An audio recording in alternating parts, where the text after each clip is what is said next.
is Carlito Bonjoc, and I uh, I started ESCRMA when I was about 10 years old. My training then was very in a private setting. Um, Actually, it was from a gentleman that we lived with when we first came here in the United States, and it was he and my father that started training me. And so, coming in from the Philippines, uh, being new here, you look different, you dress different, and, you talk different, and so it was tough. I was being picked a lot, and so that's really how I got started in the Filipino martial arts, because I was being bullied. And so, it was, I think the intention for my parents was, it's not so much that, that I'm going to get physical with anybody, yeah, but it was the confidence that I'll get from it. And so having started then, it really made a difference in my life, because it was when I was young, and so it made such a big impact that I used those different things that I learned in the martial arts, different skills, and just the lifestyle, and so being considered a warrior, as a warrior, you're responsible for your family, your community, and so I've kept that spirit with me over the years, and so it's given me a lot of those skills have, so let me survive in life, and helped me, given me the strength so I can take many challenges on, and so anyway, so my father and Roy and Or were the ones that trained me in my early years, mostly Roy and Or, and it wasn't until my father trained me later on, and so my father, he was more of a fighter, and so he really didn't have a systemized way of training, except for the double stick patterns, and then so every time he shows a technique, it comes out different next time, and then he didn't have the patience to train me, and then so that's why I was training with Manong Roy at first, and then later on I trained with Angel Cabalas, and once I became more mature, and then I had these skills that I took with me, then my father was able to train me, because I understood body movement by then, and so anytime he shows me something, I can interpret that, and then so, but talking about Angel Cabalas, he was of all my instructors, and he's the most famous.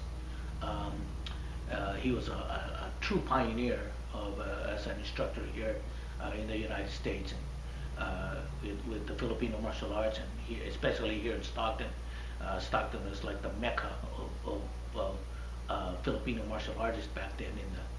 This was in the mid '60s and into the '70s, and I was able to catch the middle part of his growth, and so I came in 1979 as in my late teens, and 1979 I acquired my advanced degree in 1983, and became an instructor at his school, and so he continued to train me in the martial arts and Filipino martial arts, and actually he's the one that really, the reason why I teach today is because of Manong Angel. He's the one that taught me how to teach, and so I really thank him for that. So when I came in 1979, I had a little bit of Filipino martial arts background already from Manong Roy, and a little bit from my father, and Manong Angel's style was a little different because it was he had these patterns that was a systemized way of teaching. He does it off the patterns, and so so this is the way his teacher taught him to teach, and then and he tweaked it over the years, and he really had it perfected. And so it was, I guess the best description is like boxing. They had combinations, or kickboxing. You have certain combinations that you utilize, and so this is what Cabala Serrada is about. You have different combinations that you utilize for different range of defense or offense, and so whether you're on the outside of your attacker's arm or within the inside of his arms, so it was based on the outside and inside patterns, and so it was consistent. You know exactly what the pattern is, and it's funny because you know what the pattern is, but when you use it combatively, it becomes unpredictable. I don't know if people can understand what I'm saying, but because those combinations are so good that when you combine the different combinations you have, it becomes very unpredictable. You don't know where the hits are going to come from, so coming into I was born with physical disadvantages, and I was born with my legs paralyzed, but I was able to walk. I just walked with a limp, but in training with Roy Honor, his footwork and stances were wide, and he was the Talawan system. Talawan in our language means coward, and so it was because I guess the other escrimadores called them cowards because they won't stand still; they move around, and so it's a running style, and so it was designed for multiple opponents, and so when I came in, I had that, and so I knew how to run, but I didn't know how to stand still, and it's just because one thing, I had poor balance, and I can move and stay balanced, but if I stand still, I fall down. And then I've had a little bit of boxing training too, and it was the same thing. It was like if I'm moving, if I'm using my footwork, I'm perfectly balanced. But if I stand still, I fall down. And so that's where the difference were, because in Manong Angel style, you're only allowed. It's like the extreme part of I guess of martial conflict would be the part where you're close range, and you don't have time to move, and everything just goes there, and so you because of the extreme situation, ambush situation, or you're in a very limited area, or you got the attack was so fast and furious that you didn't have any time to get out of the way, so you had to utilize very little footwork. Not saying that there was no footwork, but the precise short footwork, and then utilize your weapons, your hands, and that was his style, and so it was tough, and so it was tough for me to develop because of my limited balance, and so while I was in Manong Angel's class,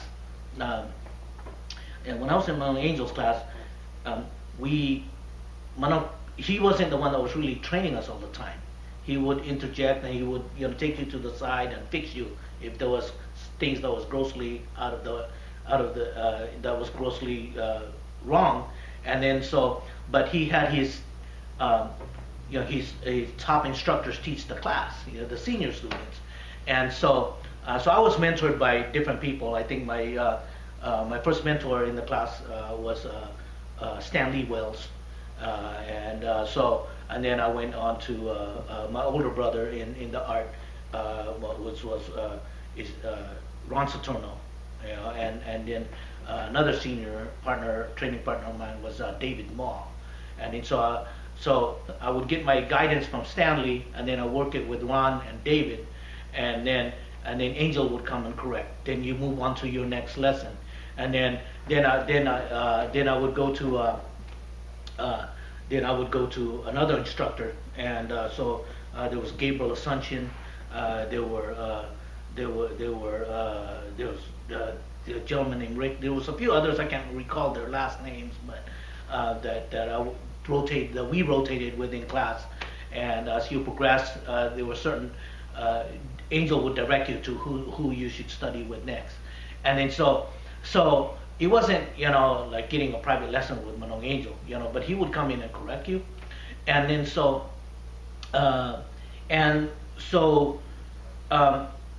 finally, when later on, after I graduated, so Manong Angel had to test me and see if I had the defenses. And so I learned enough so I can graduate, right? And after I graduated, he took me to the side and he says, "We still have to do something about your balance. I don't know why I went all these, I mean, you're okay, but when it comes to the parts where you have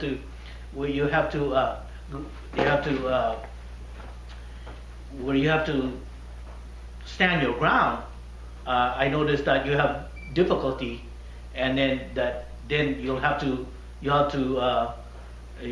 use your footwork to get out of the way, and you just can't, you can't weather the storm in one place, and I had to admit that, and so he said, well, Ron Saturno, he comes and trains at my house.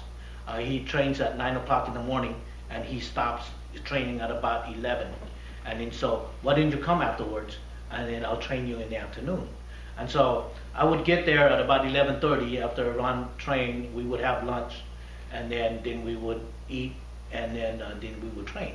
And so this is the time where he's going to give me my balance. One-on-one training, 1 day a week, and he's going to give me my balance. And then so the way he did this, it was really simple, man. We would do basics, and I would be right foot lead only. I cannot switch my feet. If I were supposed to move to my opponent's outside of his right striking arm, I would have to do that with my right foot forward. And I could only angle with my body. I couldn't step. He wouldn't let me step.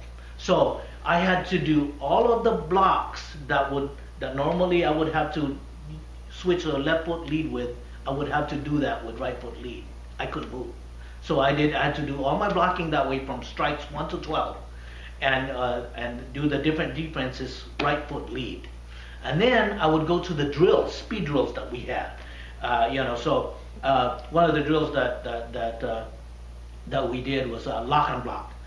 This is the beginning of your training with the espada y daga, which is utilizing the right hand, you then go into the left hand and defending yourself with that. And then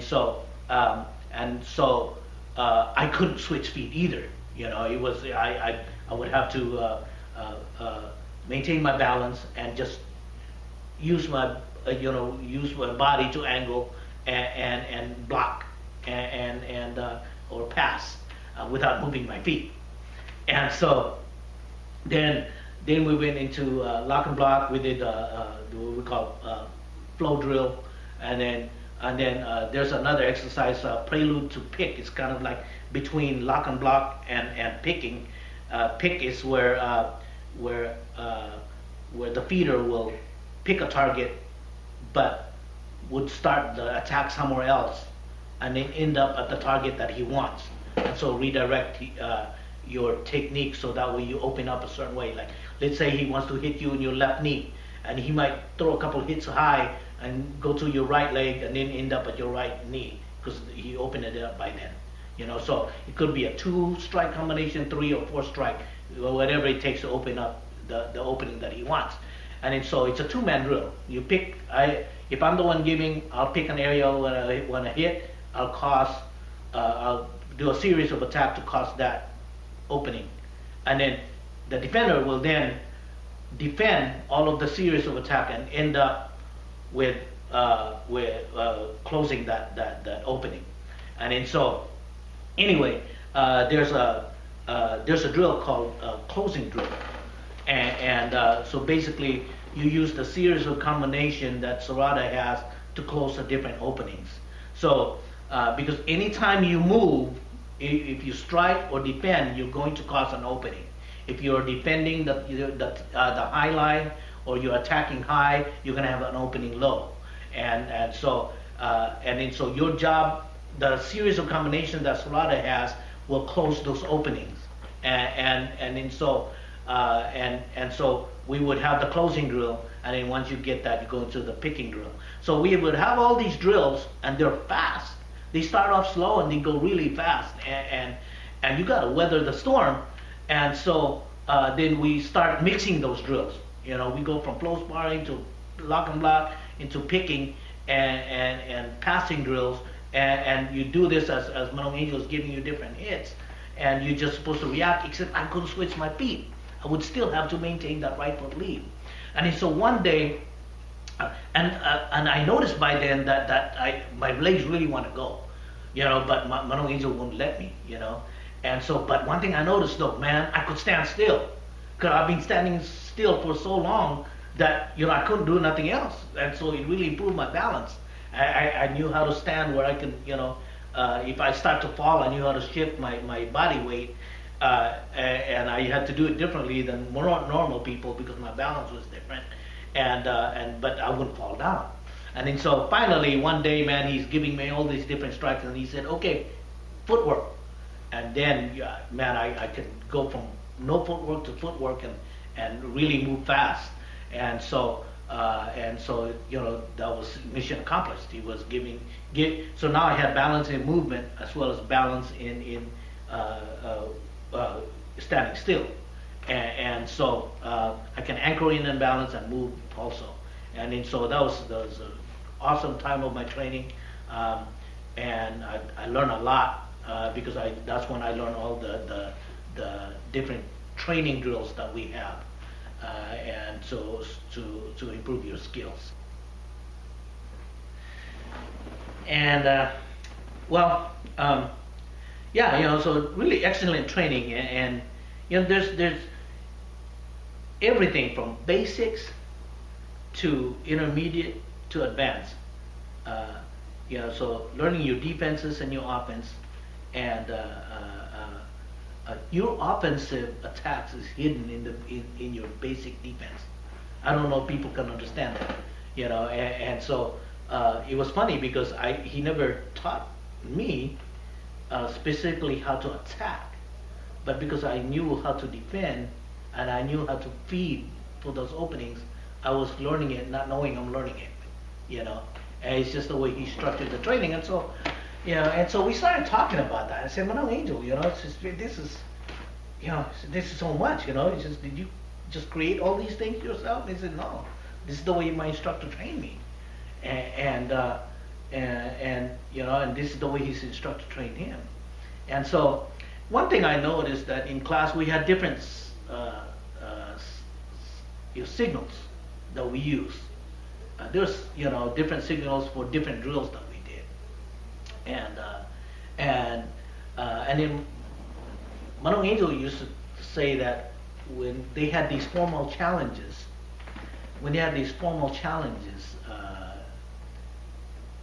back when he was younger, they had these formal challenges with different schools. They would actually do these signals, but different schools would know these signals, you know, and so. They're different styles, but they would have the same signal that you can understand, and then so yeah, because one time he's talking about this one guy that he had to fight, doing signals before the challenge, and then he was another guy that they're doing these signals before they fought, and then so you know, I have to ask him. I said, where did all this come from?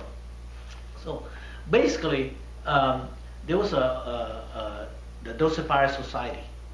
I know that there's the Dosiparas Association in Cebu, but this is an older Dosiparas organization. And so from what I learned through Manong Angel and others that I spoke with, other elders in the Philippines, as well as other elders here, but mostly from Manong Angel, is that they formed this society so that way they can share with each other, and you know, um, what happened was this: when we were ruled by Spain, there were different times that different parts of the country they tried to, you know, revolt and fight this oppressive ruler that they had, you know, and because they were ruled and they wanted their independence. And but the thing though is that they just could not unite the whole Philippines, and and so what then happened is that um, as the new generations of Filipinos, the mestizos, they acquired wealth and power, and because that was part of the reward, you know. So and so they had these guys from Spain. They helped conquer the Philippines. They marry into the society, and their offsprings can then have enjoy land and for their reward. And so they became landowners. And then so these younger kids, they started studying overseas in Europe. They study in England, in France, in Germany, in different places. And so, and these young kids, as they go to school, they notice that there's fraternal orders, and then so and then but then even in the Philippines there were you know there were Masonic fraternities already, and then so you had the different influence. You had your Eastern influence, you know, because we have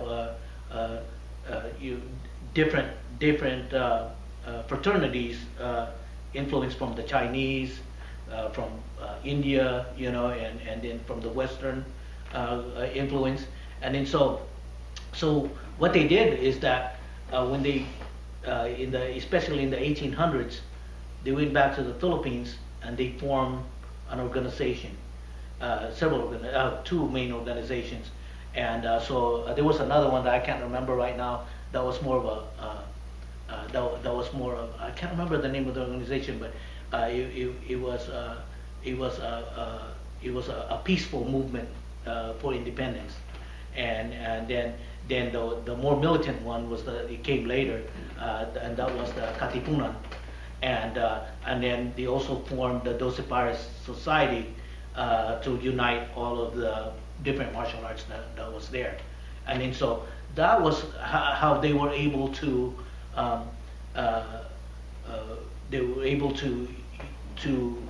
unite the different cultures in the Philippines to have one common cause, because they became brothers in these Masonic societies that they developed, and so it was a political as well as military approach, and so Manong Angel, this is where his style came from the Doce Pares Society that was developed back then, and so that was a good part of history that I was privileged to learn. And speaking of the challenges, you know, most of these challenges happened when Angel was younger.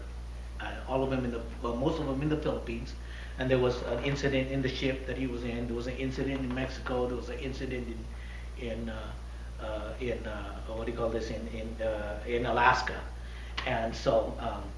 But when I was training with Manong Angel, I worked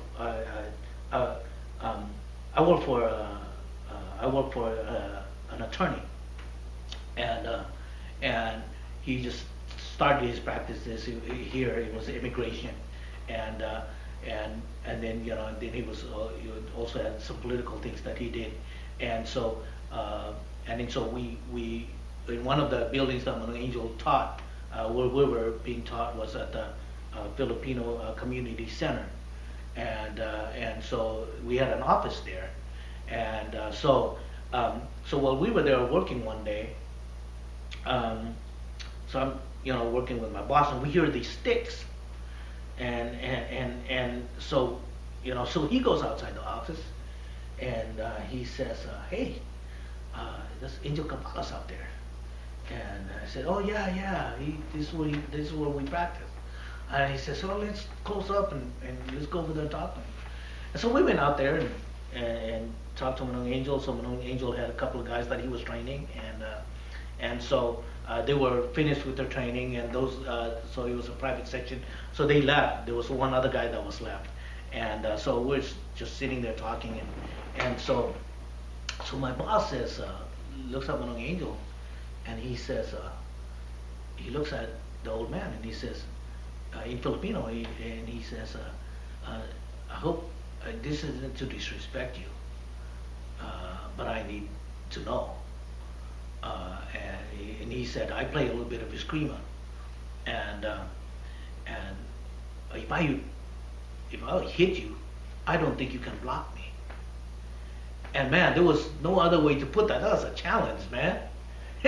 So you know, I was like, oh my gosh, you know, did this just happen? And so Manong Angel looked at him and says, let's find out. And next thing you know, Manong Angel looks at me and he says, you know, he asked him, do you have a stick? He says, yeah, I got one in the office, I'll go get it. And Manong Angel looked at me and says, go grab my stick.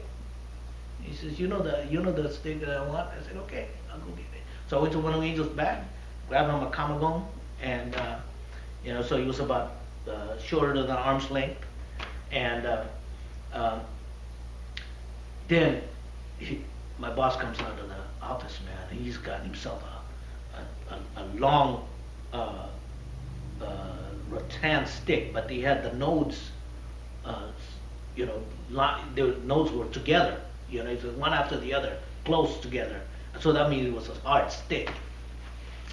And so there was no words spoken. They just did their little, you know, they did their little signal, you know, and they did it. Usually when we do things in class, they do it with, you know, with the stick, you know, but then they look at each other and they're doing hand signals. Next thing you know, they did a little bit of stick, and then so they parted. And so from my angle, Manong Angel was on this side, and my boss was on the other side. And so next thing you know, man, they started approaching each other.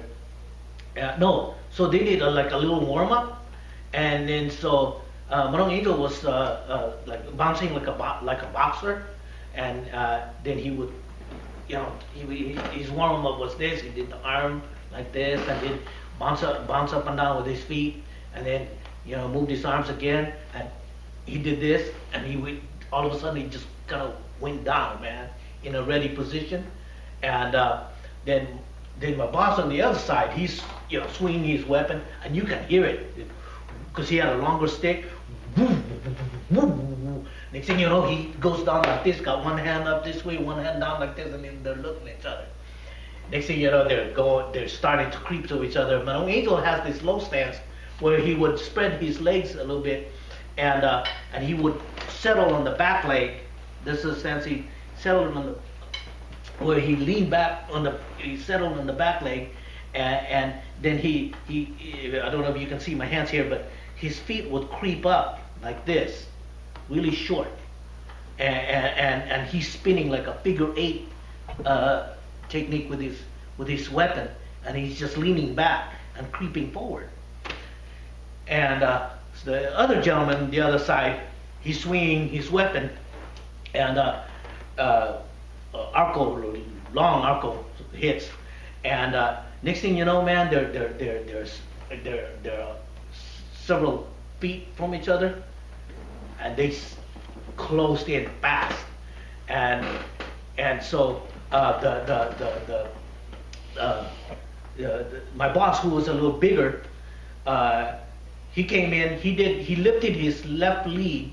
He stepped forward his left leg like a baseball player, you know, and then he came down. He would say, what was that? Oh, he came down with a strong 1, and then came over with a 2. And at the same token, Manong Angel had some distance a little bit, and he oh no. So there was still some distance away. And as they started creeping closer, Manong Angel, he dropped his shoulder. That's what it was. He dropped his shoulder like this. Next thing you know, the other guy, that's when he lifted his leg and took advantage of that opening. And but I think now thinking about it now, I'm pretty sure he understood that that was fake, because he was open. So he took the opening, and the real hit was the tool. And so, but Manong Angel, he moved. He had the opening here, lean over this way. The first hit leaned over this way, and he missed him. And then he bobbed underneath the number 2 hit. It hit the floor because it was a fast hit. It hit the floor. He grabbed the guy's arm, puts his stick right on the guy's neck, right by the side of his head, and he said, "I think you're right. I cannot block it." So man, so I got to see that. It was magical. It was something else. Yeah. Awesome. Yeah.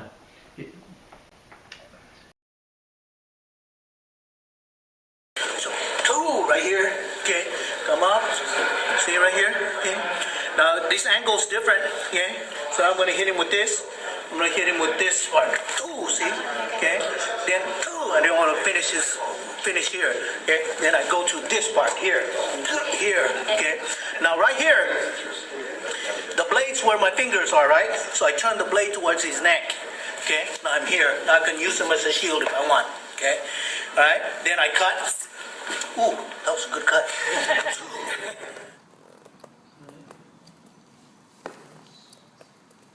I do a different technique. I do an uppercut technique. Ooh, now I know I can run that track. Okay. On here, I do a root block. You can drop low here. Ooh, no, I do this. What you do? I can drop low here, then I'll run the inside track. Boom, bam, boom. Here. I can do a cross block. Here. Boom. See? Okay, now I run the inside track. Okay, now I'm here. Okay. You see what I'm saying? Okay.